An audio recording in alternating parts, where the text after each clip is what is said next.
ॐ नमः सिद्धेभ्यः। ॐ नमः सिद्धेभ्यः। ॐ नमः सिद्धेभ्यः। मोहमहात्मदलन दिन तप लक्ष्मी भरतार। ते पारस परमेश मुझ हो सुमति दातार। वामानंदन कल्पतरु जयो जगत हितकार। मुनिजन जाकी आस करी जाचे शिव फल सार। बोलिए देवादिदेव पार्श्वनाथ भगवान की। वर्तमान शासन नायक श्री वर्धमान महावीर भगवान की। परम पूज्य आचार्य गुरुवर श्री विद्यासागर जी महाराज की। आचार्य श्री समय सागर जी महाराज की। जय बोलिए साक्षात विराजमान परमोपकारी अरहम योग प्रणेता पूज्य गुरुदेव श्री प्रणम्य सागर जी महाराज की। मुनि संघ की नमोस्तु गुरुदेव, नमोस्तु गुरुदेव। आप लोगों का यह सौभाग्य है कि भगवान पार्श्वनाथ की कथा जिस स्थान पर हो रही है वहीं पर भगवान पार्श्वनाथ का एक उत्कृष्ट जिनालय बनने जा रहा है। बोलिए पार्श्वनाथ भगवान की। ऐसे पार्श्वनाथ भगवान की इस कथा का प्रताप आप लोग याद रखना। जब यहाँ पर जिनालय बनकर के तैयार हो जाए और पार्श्वनाथ भगवान अपने मूल सिंहासन पर बहुत बड़ी काया के साथ जब यहाँ पर विराजमान हो जाएं, तो उस समय पर चारों ओर दीवारों में कुछ ऐसा दिखना चाहिए कि भगवान पार्श्वनाथ का ही नाम गुंजायमान हो। और भगवान पार्श्वनाथ की यह कथा का प्रताप आपको तब पता पड़ेगा कि जिन भगवान की हम कथा कर रहे हैं उनकी कथा बहुत बड़ी है। और उनकी कथा करने वाले जो भक्तगण होते हैं, उसको सुनने वाले जो श्रोतागण होते हैं, उन सबके लिए भी अद्भुत पुण्य का लाभ भगवान के नाम मात्र से प्राप्त हो जाता है। ऐसी यह कथा जिसकी पृष्ठभूमि तीर्थंकर नाम कर्म की भावना करने के लिए कल से प्रारंभ हुई और आज उसकी यह पृष्ठभूमि इस जिनालय के शिलान्यास के माध्यम से आगे बढ़ रही है। इधर आप पार्श्वनाथ भगवान के जिनालय का शिलान्यास कर रहे हैं और उधर पार्श्वनाथ भगवान का जीव अपने आप में 16 कारण भावनाओं को भाते हुए अपने अंतरंग में तीर्थंकर प्रकृति का शिलान्यास कर रहे हैं। ऐसा यह जिनालय जब बनेगा तब उस जिनालय की रूपरेखा में क्या होगा, ये आपका उत्साह आज भी बता रहा है, आगे भी बताएगा। और मैं तो हमेशा केवल इतना ही सीखा हूँ। कल भी आपसे कहा था अच्छी भावना करो, कामना नहीं करो। याद है ना? ये युवा साथी खड़े हैं, थोड़ा बैठ जाएंगे तो अच्छे से सुनने में आएगा, है ना?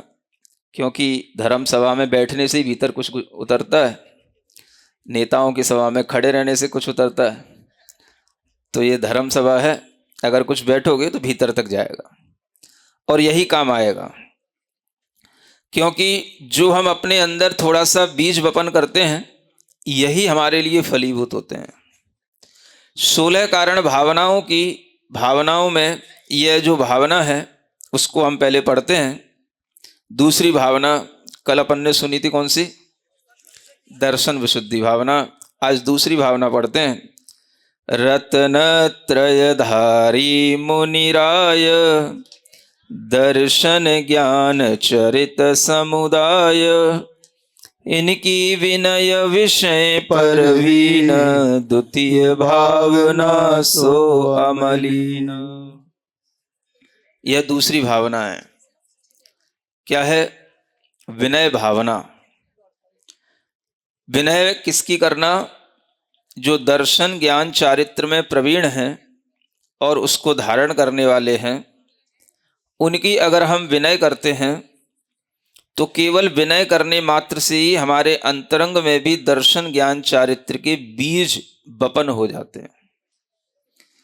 क्योंकि हमें जो चाहिए वह हमारे अंतरंग में तब आता है जब हम उन चीजों को धारण करने वाले व्यक्तियों के समक्ष विनय भाव से नतमस्तक होते हैं।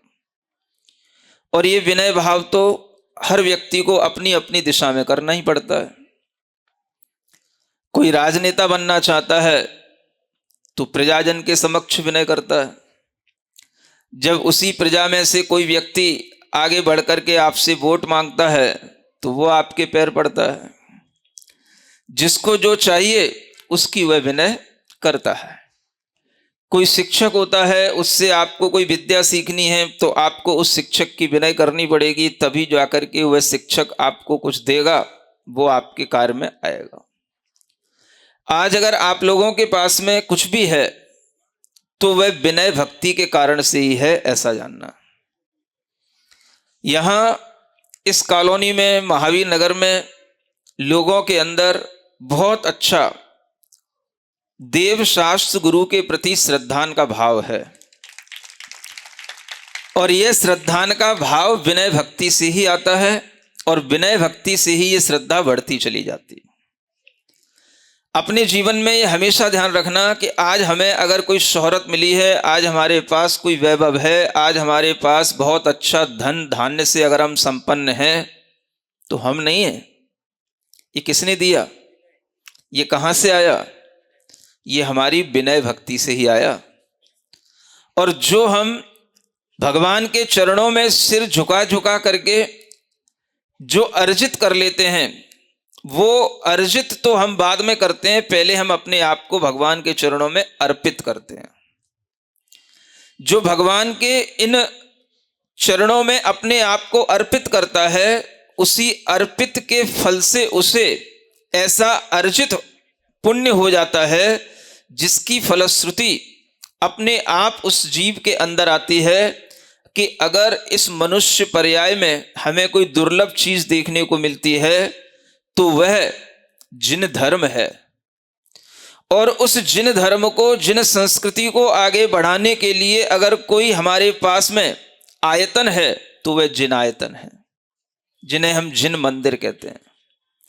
और जिन मंदिर की स्थापना करना माने जो तीन लोक के नाथ हैं, जिन्हें भवनवासी, व्यंतर, कल्पवासी, ज्योतिषी सभी देव जिन्हें प्रणाम करते हैं, ऐसे परम भट्टारक महादेवादि देव भगवान अरिहंत, पार्श्वनाथ भगवान, वर्धमान भगवान, ये तीन लोक के स्वामी कहलाते हैं। और इनका स्थान सर्वोपरि होता है। आप लोग यहां मंदिर बना रहे हो, मेरा तो ये विचार है कि आपके अंदर पहले एक भावना आनी चाहिए। मैंने कल भी कहा था भावना की बात, और आज भी कह रहा हूं, क्योंकि भावना का ही प्रकरण चल रहा है।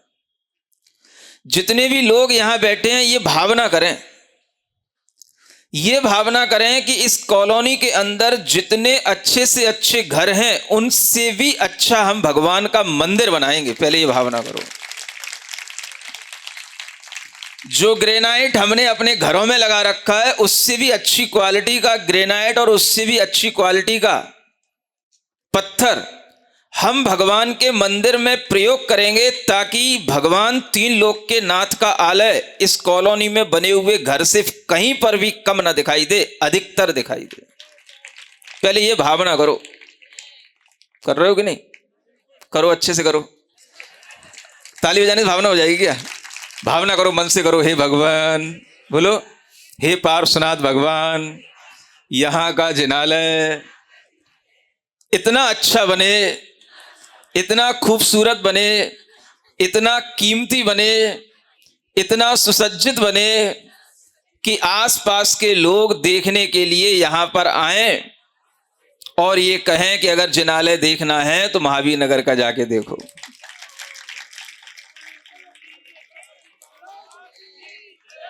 तुम लोग जयपुर वासी हो, सोचो विचार करो, पुराने तुम्हारे पूर्वजों ने कितना क्या किया है तुम्हारे लिए। और जितने भी पुराने पूर्वज होते थे, सारे जिनालय जब भी बनाते थे, सब चूना के और पक्की ईंट के, वह पत्थर के ऐसे जिनालय बनते थे जो हजारों साल तक अपनी कीर्ति गाथा को गाते रहते थे। ये हमारे पूर्वजों ने बनाया है। सुन रहे हो? चाहे वो शहर के मंदिर में जाके आप देखो, कहीं भी देखो, अभी हम तो गए नहीं, लेकिन जो बने होंगे वो ऐसे ही बने होंगे। हमें पक्का पता है कि पूर्वज कभी कच्चा काम करते नहीं थे। आज आप लोगों के सामने भी आगे की पीढ़ी है, आगे की संस्कृति है, और आप लोग जो बना के जाओगे उसी के अनुसार आपकी पीढ़ी के अंदर जिनेंद्र भगवान के इस धर्म के प्रति श्रद्धान का भाव आएगा। जैसा बना के जाओगे, कच्चा बना के जाओगे तो श्रद्धान कच्चा मिलेगा आगे की पीढ़ी को, और पक्का बना के जाओगे तो पीढ़ियों तक पक्का श्रद्धान आपका बना रहेगा। और जो धन का उपयोग आज आप कर रहे हो, ये कई गुना होकर के आपकी आने वाली पीढ़ियों में फलता रहेगा। ये आपको सोचना है, करना क्या है, भावना करो। जो हम घर बनाए हैं उस घर से भी अच्छा हम भगवान का मंदिर बनाएंगे तो उस घर की भी शोभा है और हमारी भी शोभा है। क्योंकि जब इस जिनालय को देखने के लिए, दर्शन करने के लिए कोई आएगा तो अपने आप समझ लेगा कि जब जिनालय इतना सुंदर है तो यहाँ के रहने वाले लोग कितने सुंदर होंगे। लोग तो सुंदर होते ही हैं। सुंदर किससे? शकल सूरत से नहीं, थोड़ा सीरत से, मन से भी अच्छे होने चाहिए। और इस तरह का मनोभाव अगर आता है तो मैं आपसे कहता हूं, जैसे पूर्वज लोग पहले प्राचीन जिनालय बनाते थे तो हमेशा पक्का काम करते थे, पत्थर के, चूना के जिनालय बनाते थे, आप लोगों को भी इसी तरह का मनोभाव बनाना चाहिए कि ये जिनालय पाषाण का बने, ये जिनालय पत्थर का बने, और ये जिनालय हजारों वर्ष की उम्र वाला बने। क्या सुन रहे हो? भावना तो करो। कर रहे हो कि नहीं? कैसा बनना चाहिए? पाषाण का। महाराज जी, भावना लोगों की है, ये तो बन जाएगा। पंच कल्याणक के लिए जो हमको आशीर्वाद वचन दे रहे हैं, जो भावना बांधने के लिए कह रहे हैं, वो उपस्थित रहेंगे पूरे संघ सहित, तो ये कार्य अवश्य होगा, जल्दी होगा, शीघ्र होगा। बोलो प्रणव सागर जी महाराज की। देखो, साधु भी भावना करता है, और साधु की भावना के अनुरूप अगर कहीं काम हो जाता है तो साधु कितनी भी दूर क्यों ना हो, वो साधु चल करके उस भावना को पूर्ति करने वाले लोगों के सामने जरूर आ जाता है। ये भी ध्यान रखना। समझ आ रहा है? अगर आप लोग इस तरह से अच्छा कार्य करेंगे और अच्छे मनोभावों के साथ में, देखो आचार्य महाराज हमेशा कहा करते थे, छोटा काम, हल्का काम, कच्चा काम करोगे तो आने वाली पीढ़ी पर उसका इसी तरह का प्रभाव पड़ेगा कि उसके लिए भी धर्म का भाव नहीं बनेगा। मैं आपको बता रहा हूं, जिनालयों का हमारी समाज पर, हमारी पीढ़ी पर, दीगर समाज पर भी बहुत अच्छा प्रभाव पड़ता है।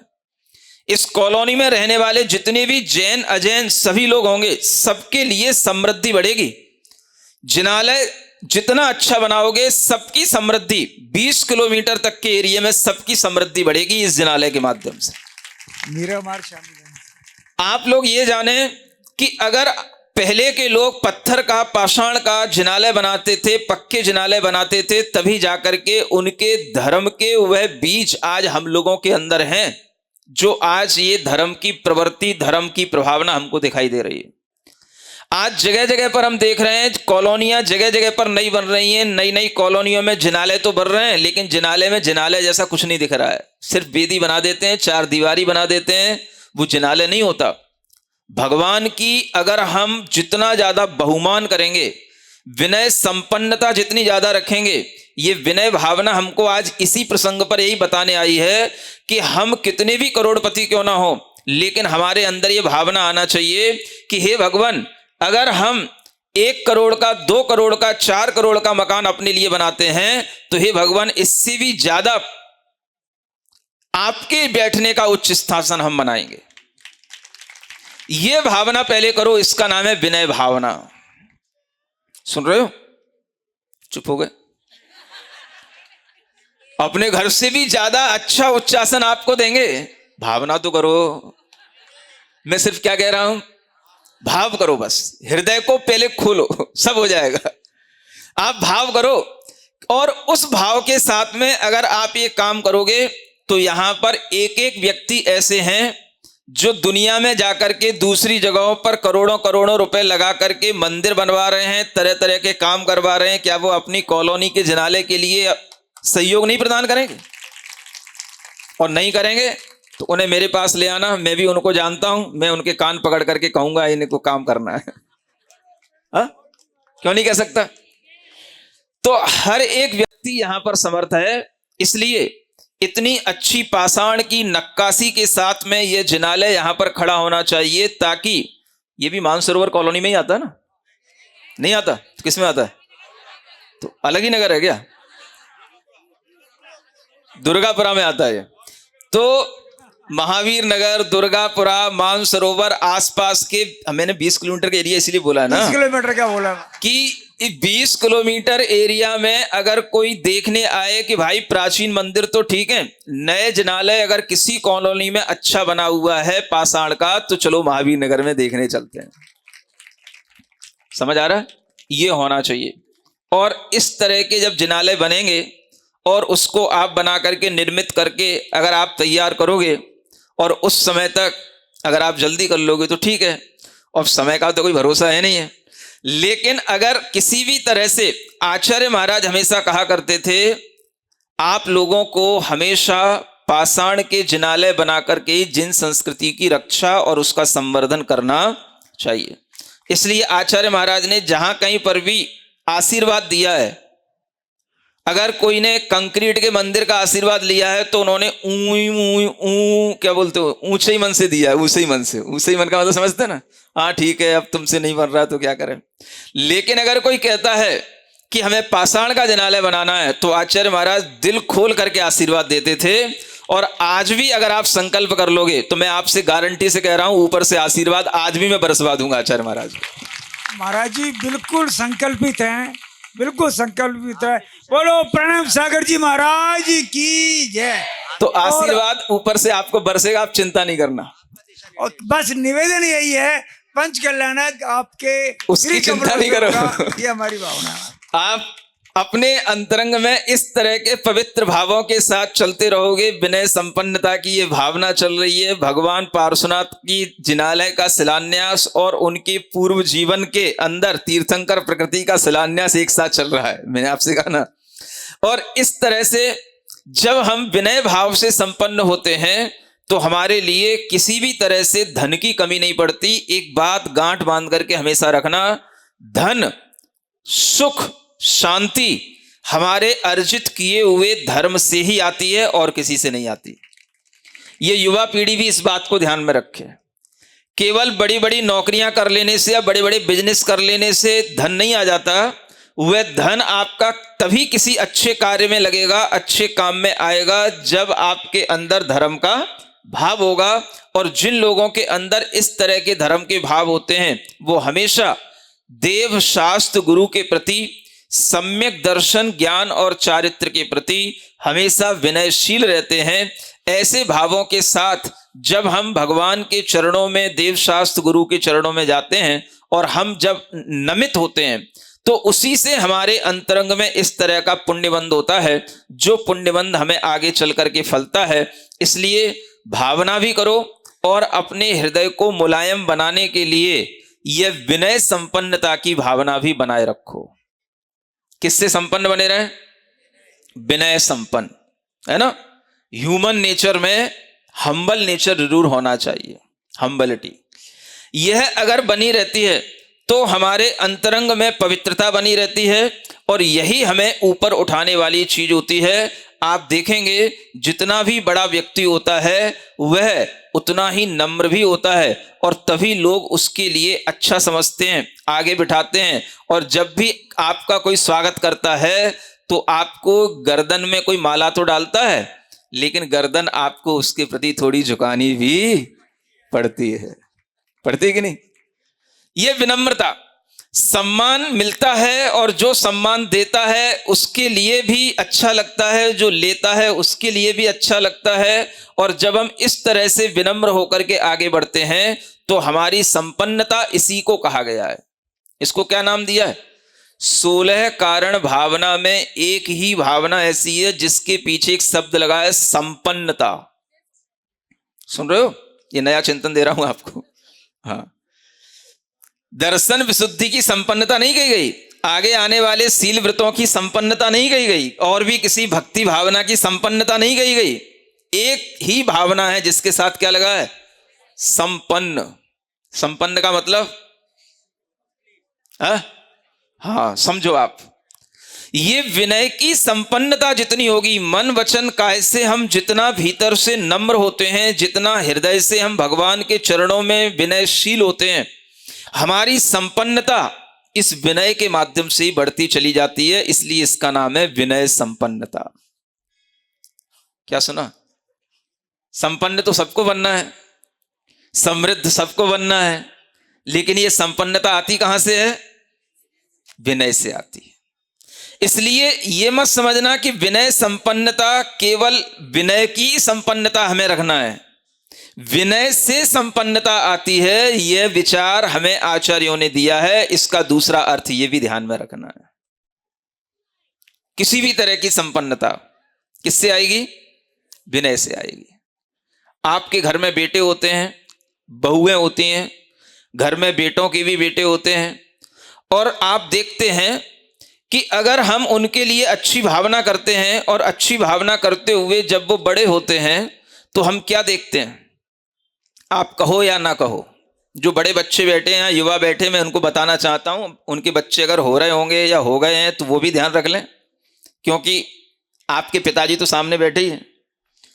भले ही आपके पिताजी आपसे नहीं कहते हो कि मैंने बच्चे के लिए क्या किया, क्या उसको हमने दिया, कितना हमने उसको बड़ा बना दिया, वो कुछ नहीं कहते हो, ना कुछ देखते हो, लेकिन मैं गारंटी से कह रहा हूं, हर पिता अपने बच्चे को जब बड़ा बनाता है तो सिर्फ उसमें एक ही बात देखता है कि ये मेरे प्रति कितना विनयशील है, इसके अंदर कितनी विनय का भाव है। सुन रहे हो? ये पिता कहेगा नहीं, पूछ लो सामने वाले बेटों से, दादाओं से पूछ लो, कहेगा नहीं, लेकिन अपेक्षा रखते हैं, ये विचार रखते हैं। और आपके जब बेटे होंगे तो आप भी यही विचार रखोगे। हम अगर अपने बेटे को बढ़ा रहे हैं, पालन पोषण कर रहे हैं, तो पिता की, बड़े की सिर्फ इतनी सी इच्छा होती है कि ये हमारे सामने नम्रता से बस बात करे। सुन रहे हो? यहां पिता भी बैठे हैं, पुत्र भी बैठे हैं, और पुत्रों के पुत्र भी बैठे होंगे। 3 पीढ़ियां तो कोई बड़ी चीज है नहीं है। तीनों एक साथ सीखें इस चीज को। आपसे बड़े आपसे कुछ नहीं चाहते, सिर्फ क्या चाहेंगे? आप हमेशा उनसे नम्रता से पेश आएं।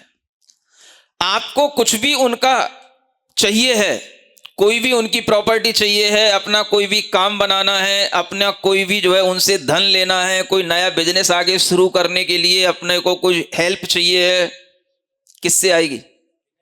आपको एक औजार बता रहा हूं, बस एक चाबी लगाओ, बस ट्रेजरी खुल जाएगी। चाबी से ट्रेजरी नहीं खुलती, इस चाबी से ट्रेजरी खुलेगी। कौन सी? हाँ, लेकिन अगर आप ये हथियार सीख करके और फिर करेंगे काम तो ये छल हो जाएगा। नहीं समझ में आया कि यार ट्रेजरी कैसे खुलेगी? तो महाराज ने हथियार तो बता दिया, चाबी बता दी, इस चाबी से खुलेगी। अगर आप इस विचार से आगे काम करेंगे तो ये आपके लिए भीतर से वो संपन्नता नहीं लाएगा, लेकिन अगर ये आपके नेचर में घुल जाएगा, आपकी हैबिट बन जाए, अगर हमें उन्होंने सहायता दे दी तो, और देने के बाद और नहीं दी तो भी मैं अपनी नेचर से कभी उनकी इंसल्ट नहीं करूंगा, कभी उनका डिसरेस्पेक्ट नहीं करूंगा। ये अगर हमारे अंतरंग में भीतर से, हृदय से भावना बन जाती है तो आपके लिए सबकी ट्रेजरियां अपने अपने घरों के बड़े लोगों की हमेशा खुली रहेंगी। समझ में आ रहा है? ये भीतरी बात है, सबके ज्ञान की बात है। हर माता पिता अपने बच्चों से सिर्फ इतनी अपेक्षा रखते हैं कि वो हमारे सामने क्या हो? विनीत हो, नम्र हों, बस इतनी अपेक्षा रखते हैं और बाकी सब देते रहते हैं। नम्रता से कुछ भी मांगोगे सब मिल जाएगा। घर में देखना, घर में 4 बच्चे होते हैं, अगर एक बच्चा अक्खड़ है, नहीं समझ में आया? अक्खड़ समझते हो? हमेशा उल्टा सीधा बोलता रहता है, अकड़ता रहता है, कुछ भी कभी भी कुछ भी करके आ जाता है, तो उसके लिए माता पिता इतना नहीं देते जितना जो सज्जन होता है माता पिता उसके लिए देने की इच्छा करते हैं। समझ आ रहा है? अचानक से अगर कभी कुछ हो जाता है, किसी को अपना वारिस बना के जाना पड़ता है, तो भी उस सज्जन को ही वारिस बना करके जाते हैं, दुर्जन को वारिस बना के नहीं जाते। भले ही वो बाद में बुरा मानता रहे, कुछ भी गालियां देता रहे, गाली तो पहले भी दे रहा था, बाद में भी देता रहे तो देता रहे। समझ आ रहा है? तो ये चीज सब जगह काम में आने वाली चीज है। जो हम अंतरंग से धर्म करते हैं वो हमारी आत्मा की भी संपन्नता के लिए होता है, वही धर्म हमारे घर परिवार की समृद्धि के लिए भी होता है, वही धर्म हमारी समाज में वैल्यू बनाने के लिए भी होता है, और वही धर्म हमें एक प्रतिष्ठा के रूप में आगे बढ़ाने के काम में भी आता है। धर्म वही होता है जो हर स्तर पर हमारे काम में आए, उसी का नाम सच्चा धर्म है। और ऐसे धर्म की जानकारी हमें तीर्थंकरों ने दी है।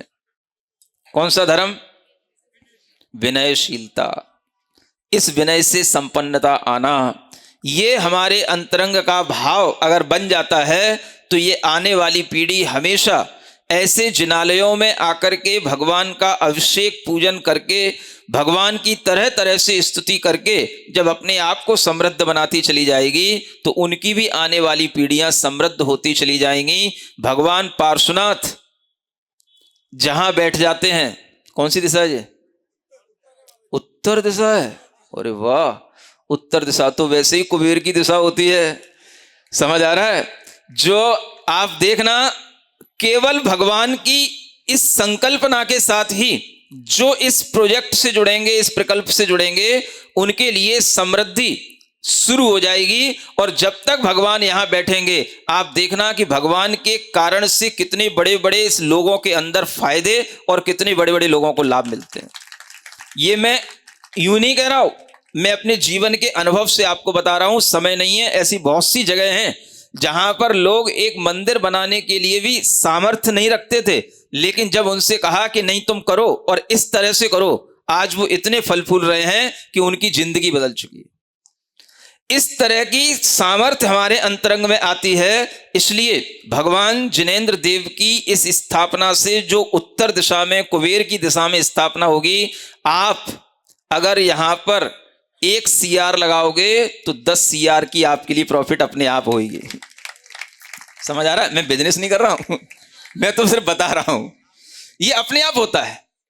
क्योंकि ये मैंने देखा है, ये मैंने खुद अनुभूत किया है, और इस तरह से मैंने भगवान के चरणों में भक्ति करने वालों को जब लगाया है तो उनकी समृद्धियां बढ़ी हैं और आज वो समृद्ध बने हैं। और इस तरह की जो अनुभूतियां हैं, उसी के बल पर आपसे कह रहा हूं कि आप अपने अंतरंग को पवित्र भी बनाएं, धर्म से भी जोड़ें, और आपके लिए अगर धन की अपेक्षा नहीं होगी तो धर्म ही आपको सब कुछ देता चला जाएगा।